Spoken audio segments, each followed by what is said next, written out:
Okay, so there's one more on the dark side that I want to mention here, and I'm going to go into some detail on this because this is the biggest one, other than this election. This is the biggest one that I know of going on worldwide right now. And this is what's called the UN Pact for the Future.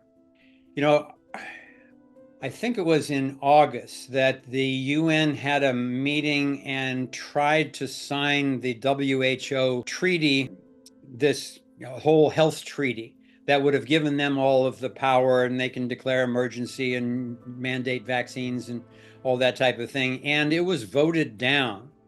Well, as usual, if government can't get their way by the illusion of an election, then they're going to try some other way. So that's what they did.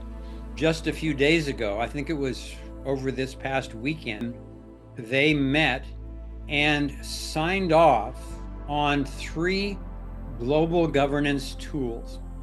And basically, 193 countries signed off, including the US, on three things. The first was specifically the Pact for the Future. And what that is a bunch of socialist language, getting ESG into banking and creating the emergency platform, which means that the head of the UN can declare a so-called global shock just on his own whim and impose penalties to non-compliant countries if they don't go along with whatever he says.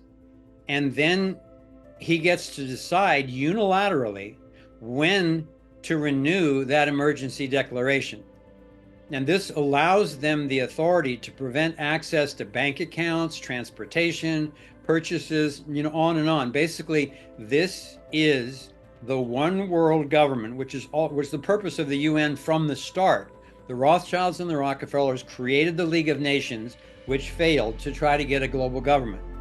Then after World War II, they created the UN to try to complete that task.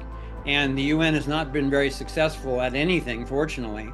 But they are in the main goal of the UN was to create a one world government. And maybe this past weekend, they believe that they have the legislation that transcends any national or individual sovereignty.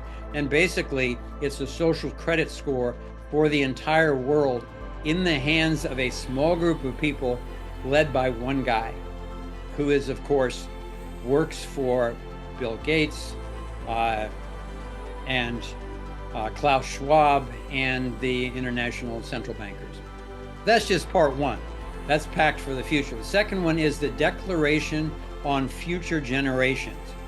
And I'm not going to go into the detail of this, but in general, this uses climate change as an excuse for everything in order to protect future generations and really enshrines critical race theory and reparations. The third element is what they call the Global Digital Compact. What does this do? Well, it elevates the UN to be the sole regulator of AI. Let that sink in, the sole regulator, which of course means that AI would be programmed on leftist, technocratic, communist, globalist propaganda. And most likely anything else would be banned. That's my extrapolation given the rest of what they're doing and what I know the agenda is, but that's the threat.